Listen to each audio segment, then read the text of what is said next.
Hi, everyone. Thanks for being here today. I invited Chris White to speak with us today because since the sitting building industry spans such a broad number of disciplines and sectors, many of us lack the economic background to understand the complexity of how new developments are financed. I figured that if I needed a feasibility 101 from Chris, that maybe other people did too. So Chris is a co-founder of Parcel Economics, a frequent collaborator of Smart Densities. He is an experienced market advisor who provides insights on complex development projects and major revitalization initiatives, effectively balancing ambitious city building efforts in our economic reality. I'll let Chris go ahead with his presentation, after which there'll be a Q&A if there's time before we wrap up at 11:30 sharp. I'll be pulling questions as Chris is speaking, so feel free to ask them as they come up. Chris, you can go ahead. Great. Thanks, Nigel, and hello, everyone. Good morning. I hope everyone enjoyed their long weekend. So let me just get some screen share queued up here.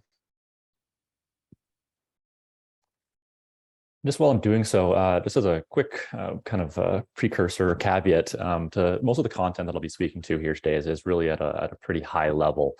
It struck us that it's the reason you don't see a lot of kind of bite-sized pro forma content out there is that it's really delicate balance to strike between being hyper simplified, oversimplified, and really to the point of being dumbed down to not having much value versus getting way too technical and going over everyone's heads. So with that in mind, I'll try to kind of navigate that balance a little bit, navigate that tightrope as we go through here.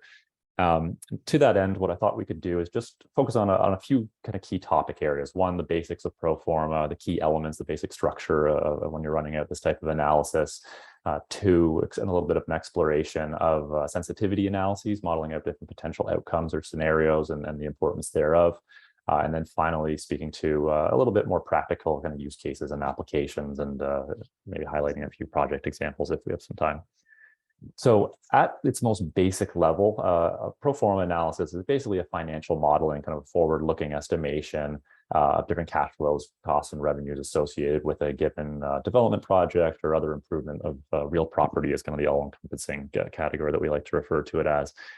You can think of this as a bit of an accounting exercise, again, looking at all the different costs and revenues coming on stream at different points over a given period. So among the most common, I think people interpret this as a tool for developers to inform investment decisions. So kind of an initial litmus test, yay or nay, as to whether they want to pursue a project or if maybe they need to go back to the drawing board and tweak things to make sure that they're meeting their expectations in terms of expected returns.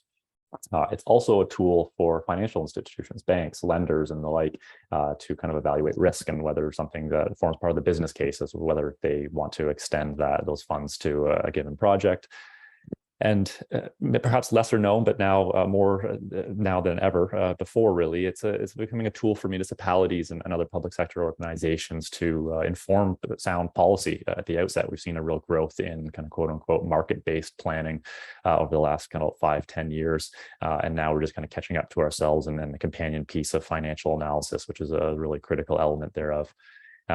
And it's most certainly kind of an evergreen situation. That's something that's in constant need of updating in the exact same way that the designs for a given concept or development project maybe evolve and kind of iterative over time. So too does the supporting pro forma analysis. Just to dispel a few myths, also in terms of what a pro forma is not. It's not a one-size-fits-all solution. You'll see every single project is unique. I think there's kind of a misperception that it's just a binary profitable versus not profitable kind of evaluation. But really, it depends on the ultimate goals or objectives of the parties involved. It's also not kind of a rubber stamp seal of approval on a guaranteed investment. We're using quantifiable metrics here to kind of articulate down to the decimal point what a potential return may be, but it almost never falls out as you'd expect on the page in terms of real life. And then finally, it's not the only lens through which investors, policymakers, and the like inform those decisions related to urban development. So one of the things that I personally like working in the industry so much is that it's just multifaceted, as Nigel kind of queued up at the outset. It's dynamic, it's ever-changing. You have those different disciplines and perspectives and skill sets. So this is just one cog in the wheel, albeit a pretty important one, or else nothing else would get built. So just stepping back at a kind of a big level, anyone who's worked with me knows I'm a sucker for a good Venn diagram here. So kind of one element is policy, so land use policy framework. whether this is as of right permissions or potentially after some amendments, a lengthy OLT hearing, whatever the case may be. Is there kind of enough development to be had or permitted that's at the scale and type necessary to support those feasibility objectives, and hopefully along the way some kind of social benefit and city building objectives as well. Secondly, market demand. So kind of if you build it, will they come kind of dynamic. I think that's pretty straightforward. But not only in terms of the ultimate space that's being sold or leased, but also all the kind of intermediate inputs along the way. Land, another kind of obvious one, but is it available at the right price and location and configuration and scale, or if you're looking at a land assembly in kind of the contiguous adjacent properties.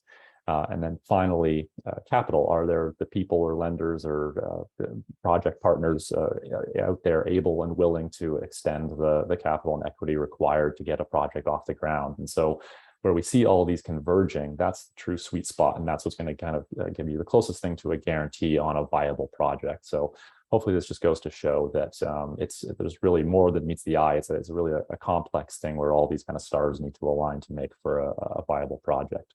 It's not just the numbers and the dollars and cents of the matter. So when actually running out a pro forma analysis, there's kind of two main types that you'll come across. First, a residual land of value analysis, or an RLV. It's kind of a pro forma at its most simple form. It's a static analysis at kind of one point in time, typically. There are some hybrids that bring in some elements of time, but they can get messy pretty quickly. And this is more of a first cut analysis. You can think of this about a couple developers or landowners sitting around a table and then literally scratching it on the back of the envelope to see whether something's worthy of further exploration. It's not kind of the de facto. Very rarely would you see someone actually make an investment decision exclusively based on the results of this type of analysis. But there's really a beauty in the simplicity of it. It's a helpful tool when you're limited in the amount of information that's available. So early stage, you're dealing with a blank slate development opportunity, or potentially a more policy guided approach where you're not dealing with any one site, but rather a sub-market area or community-wide endeavor. Then you kind of graduate to a discounted cash flow analysis. That's the true bona fide kind of gold standard in pro forma analysis. It's much more detailed. It introduces the time value of money concept, which is essentially just the principle that a dollar or millions of dollars, as the case may be, in your hand today is worth more than it would be tomorrow, that same amount tomorrow, or again 20 years from now. So typically this requires much more detail in the way of architectural plans, potentially having a quantity surveyor on board to itemize all the different costs associated and so on. So it's a kind of different stage of the life cycle. Speaking of which, just as a kind of a quick overview in terms of the types of information that you need at your disposal to do either or both of these. For an RLV, if you have a basic massing demonstration, or even just kind of like a rough FSI density calculation based on the size of a site to then generate the amount of floor area, the development yield that you could get for a site, you can run it some, excuse me, really high level cost and revenue per square foot type measurements to estimate this type of analysis and gross up profit on a percentage basis and so on. DCF similarly requires all those same elements, but at a much more detailed level. And again, you'll also need to introduce some assumptions around anticipated market entry. So when the spaces being built or constructed are going to be occupied and start generating revenues, but also working back from that, construction timelines, entitlement process, and so on. So a lot goes into that. Similarly, the soft cost component, that's kind of one element, a major cost element. We would actually articulate based on very specific municipal rates and fees rather than just ballparking them based on some standard industry benchmarks. So this is just an RLV. We don't have the kind of capacity to get into a full DCF in this venue, but at its most basic level, again, I wanted to emphasize that this can be as simple for those who maybe are less financially inclined, that it's just revenues minus costs equals profit. It really does come down to that at the end of the day. And obviously there's some componentry thereof in terms of different streams, whether it's a kind of ownership tenure versus an income producing asset that you're going to hold on to for a certain period, also different components of costs and evaluations in terms of different kind of return metrics, which I'll get to in a second. But really the only difference when you're running this out for a more complex form is the number of rows that you include, is how much articulation you want to itemize all the individual assumptions, and then the number of columns would be the element of time, how many time periods you want to model it out.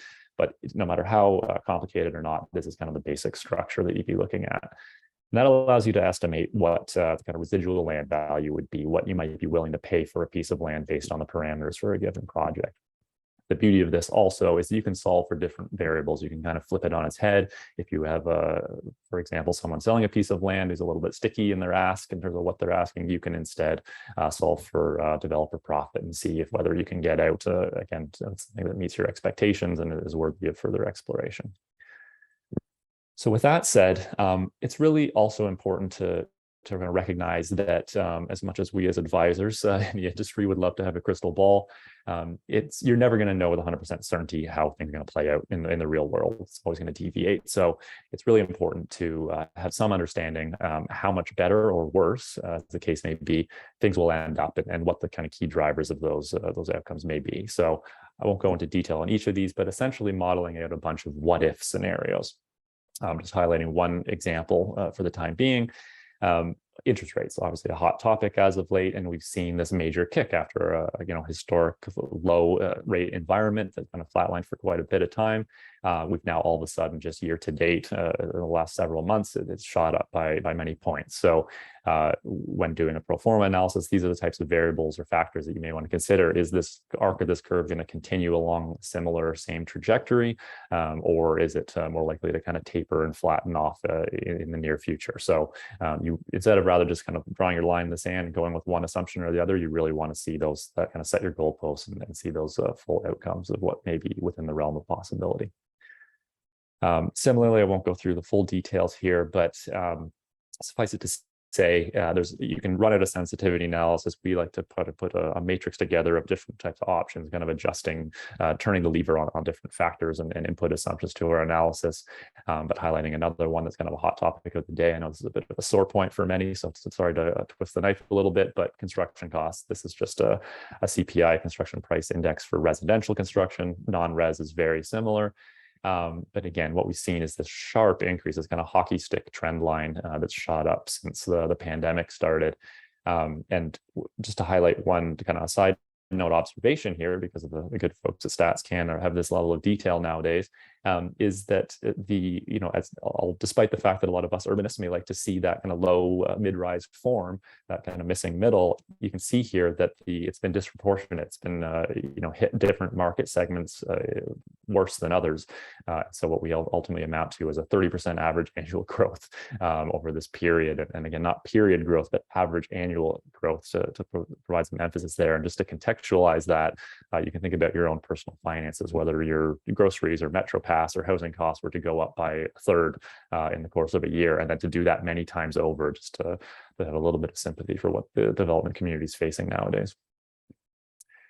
And so at this stage, I often like to joke that anyone with a kind of at least decent propensity for working with numbers and an eye for detail can run out a basic pro forma analysis, but the real value is interpreting the results and kind of coming up with recommendations or go forward strategies associated with them. So in doing so, it's important to recognize a few things. One being that not all developers are alike. There's not kind of a single return metric that's going to give you the check mark or the green light on a project. Some things to consider. I find oftentimes we have a kind of a unique vantage in working for both public and private sector clients, and often when we're dealing with municipalities, is this notion of, okay, we want to enable or ensure feasibility of affordable housing, for example. And it's just this basis of kind of break-even cost recovery. And that works in certain cases, but I think it's really important to understand that the more important threshold is to incent development and good development, and to ensure there's an enticing return. And the kind of tongue-in-cheek example that we often use is that you need to have something that's not just making your money back, but also competing with other investment vehicles or other products that you could have in the market. So, why would a developer spend all these millions of dollars on a project if they could equally get as much money or better by just throwing it in a GIC or a government bond or whatever the case may be? So you want to ensure that there's, at least that, or meeting it and beating it, so to speak. Also recognizing that there's so much difference and variability in terms of the horizon of an investment. If we're dealing with kind of a pension-backed property manager has a longer term view versus maybe a smaller mid-scale condo developer that's a little bit more opportunistic, they're going to have very different ways of viewing a pro forma and what makes it tick and what's going to ultimately be a go for a project. And again, I won't go through the full details here, but suffice it to say again that there are many different measurements. It's not all about just developer profit. Internal rate of return, or IRR, is kind of the most synonymous with developer profit expressed on a percentage basis. But there's other considerations to be had in terms of how risk tolerant people are and what their accountability are to some other partners and so on and so forth. So hopefully at this stage, you're starting to get a bit of a kind of understanding or appreciation that pro forma is a little bit more varied and really important to a variety of different facets of urban development, again, both public and private applications. And I think there's a common misperception that we often bump up against, which is that pro forma analyses are overly capitalistic and they're all about kind of feeding greedy developers. It's really not the case. It's not necessarily, they're very effective tools at maximizing profit, but it's not always the case. And something, again, kind of tongue-in-cheek quote that we use around the office is depends on your goals. And so it's a really powerful tool, and it's just a matter of who's wielding it and where you want to point it, so to speak. This is just to kind of hammer the point home even further. These are some illustrations that I pulled from some Parcel marketing materials, but effectively just illustrating that this can be used at various points throughout the development lifecycle and in different ways. So early days, perhaps you're doing a kind of a spot check or a rough cut of financial feasibility to ensure projects that go. It can be done both before or after a piece of land is acquired. But it's also really effective. We appreciate being brought on board, frankly, so we can help fine tune how much and what type of space ought to be going in beyond just a strictly design or policy permissions type perspective, rather than doing that retroactively once we get closer to approvals. Speaking of which, once you get to that stage, or kind of you're tracking along towards a construction horizon, that's when you start to really fine tune and optimize things. You're getting into the ideal suite mix of residential units. You're looking at exactly how much non-residential space, if any, you want to throw at grade, and so on and so forth.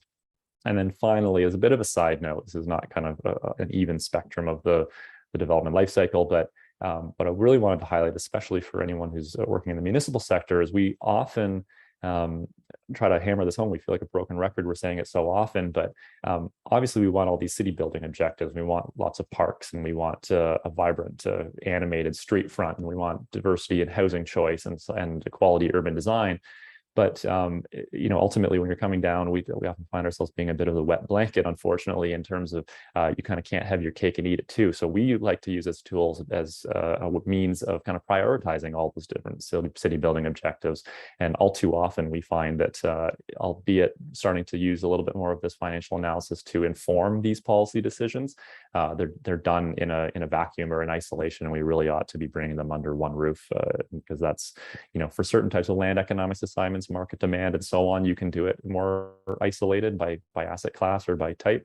But for financial feasibility, you really need to do it all at once. And hopefully just to provide a little bit of color here and illustrate some recent projects that we've worked on.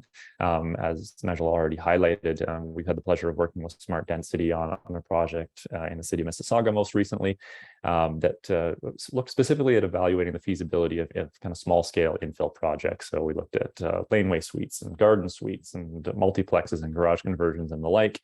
And albeit within this kind of specific niche and kind of smaller scale, there were some obvious insights that were just almost too hard to pass up in terms of their broader application to other scale or types of development. And one being the importance of maximizing revenue generating space. So to use an example of a laneway suite where you're reserving that kind of 2-story format, but the ground floor is reserved for parking.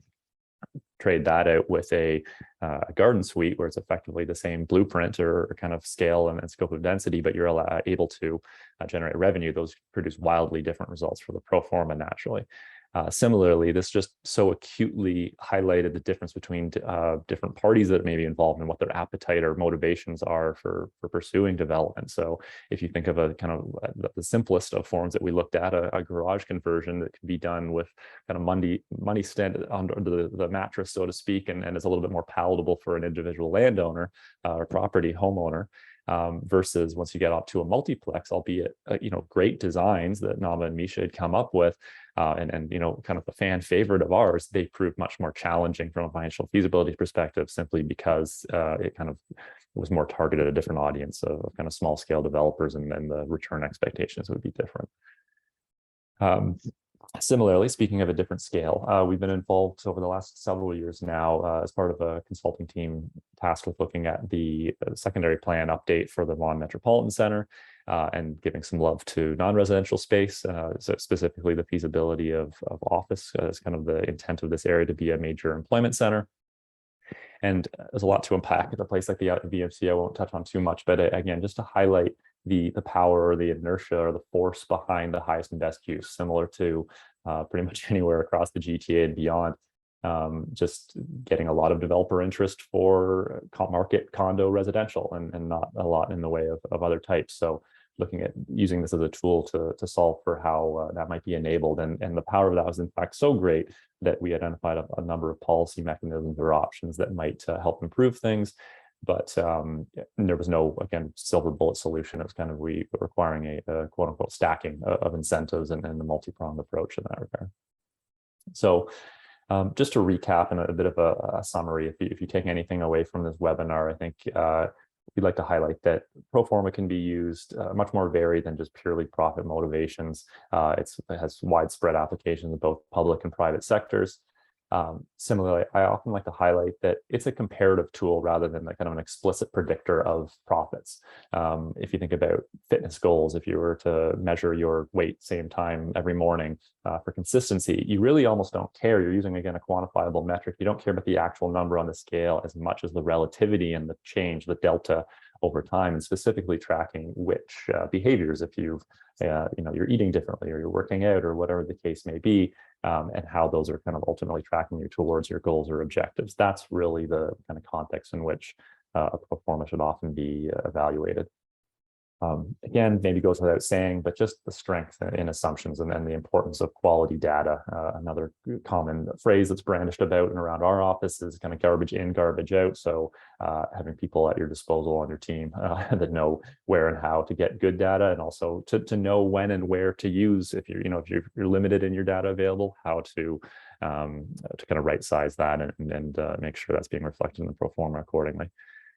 As I mentioned earlier, absolutely a living document. This is something that, things change quickly in the market. Assumptions are stale dated pretty quickly. Unfortunately, a lot of these types of assignments are kind of snapshots, point in time type assessments, but it's really important to always be refreshing them as things change. And then finally, just provide a little bit more emphasis again, sensitivity analysis, as we often talk about kind of setting the goalposts or the different upper and lower bounds of what could play out. That's where the real power is for a feasibility assessment. And that's where, again, I think advisors kind of show their salt in terms of where they show their value. And similarly, it's such an effective tool we find in dealing with clients. It kind of enables a more healthy discussion around or dialogue around. We say that kind of clients can find themselves in the data and see where things may play out based on that on the ground context, rather than us just running out numbers in a vacuum and in isolation. So with that, I guess I'll pass it back over to you, Nigel. Thank you, Chris. That was super informative. Just so everyone knows, this will also be posted to our YouTube if you want to go back and review it, because there were some points that were super interesting that I want to check out again. I've been looking at the Q&A and there's a few questions here. I'm going to open with one question that I have that I've been discussing with a lot of people outside of this webinar to start, and it relates to at-grade uses and mixed-use developments. So essentially, like, how do these spaces play into the pro forma? So to elaborate, like how these spaces are so often occupied by big box stores rather than smaller local business, and like how that can be addressed from a pro forma perspective. Yeah, that's a tough one, and I think that really requires a bit more comprehensive analysis. We often do retail market studies, so kind of that other side of the equation to determine what works or what doesn't. But it's pretty common practice. We're often reminding people that retail is not super hot nowadays. It works in the right time and configuration, but it's really a matter of right sizing. Anytime we're dealing with like mall redevelopments or something like that, typically a one-to-one replacement is going to prove very challenging. But even in the context of new development, a lot of times it's common convention for people to carry that retail space as kind of a zero revenue generator. They'll include all the costs that are that conservative and kind of lacking that much confidence. Mm-hmm. And so I think in terms of the more city building objective, I'm a little bit biased, but we've seen it play out all too often too, that you end up with vacant space. That's nobody wants that. That's not going to contribute to the public realm or kind of animated street front. But in terms of the kind of chain store dynamic, you often see you need a balance. But I often point to an example that as we were just talking about, Nigel off camera, so to speak, being an East Ender, but at Queen Street in Leslieville, right at Logan, there's kind of two similar scale new developments, both including mixed use component or retail at grade. And you see that kind of dynamic prevail where you've got chain stores in one and more independents in the other. And you do need that mix. It kind of mirrors the other side of the street, frankly, that has a Shoppers Drug Mart. And, you need those elements. People need to get their groceries and their prescriptions and so on. But it takes some time too, I think, is maybe the main observation that they need to mature into the neighborhood a little bit. But from a strictly financial perspective, to pull all that back, there's a reason. It's kind of risk. Their chain stores are a surefire thing. They pay the rent, and they're kind of an easy win. That makes sense. Thank you. I have another good question here. Someone who's wondering, for people who want to learn more about Performas, what do you see as a good entry point to getting there, basically, to learning more?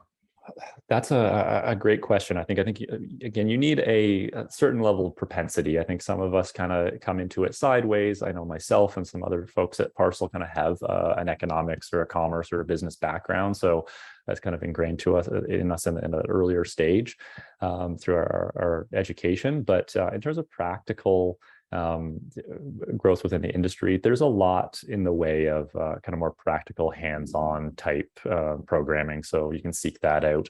It's a bit more of a specialty. You can get certification in it and so on. So, but that said, my personal career trajectory was such that I think just learning from people around you and learning as you go, kind of almost an apprenticeship of sorts.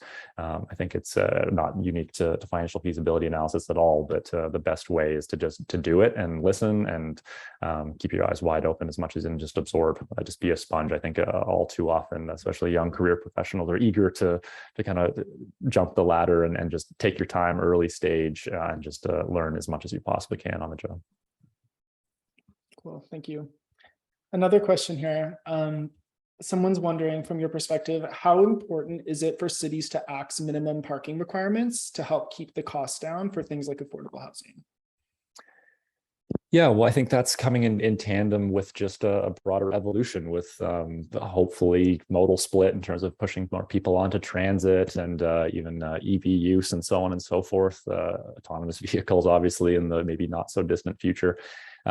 So yeah, it helps, like to kind of harp back to the VMC example that I used. Our understanding, we're not engineers, but is that there's a kind of a water table issue there, and going underground, it's always expensive, but it's particularly problematic there. So one of the solutions we even kind of floated was using surface undeveloped sites as kind of interim use for parking and so on. And so kind of we're in a weird in-between stage, yet trying to evaluate feasibility in the here and now. So it helps for sure. I think it depends who you ask. In certain contexts, it depends on location of a development project too. Oftentimes that parking is a necessity to sell the unit. If you're in a more car dependent neighborhood, that's hard to overcome. But if we're talking more urban context, by all means, I think that's a positive direction, and policy seems to be following, at least some municipalities. Awesome. And then one last question, because we're closing up on 11:30 here. Someone has asked, or they said they're interested to know how public art or placemaking initiatives are applied in a pro forma, knowing that investment in public space does contribute to overall quality of life. Yeah, agreed. So I think that's a little bit of a indirectly captured in a pro forma. So again, depending if you're dealing with an RLV or a DCF, as kind of the simple versus more complex examples.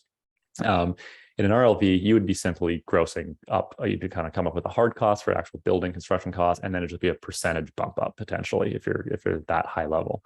Once you get more fine grained, you'll start itemizing development charges and other soft costs of the like.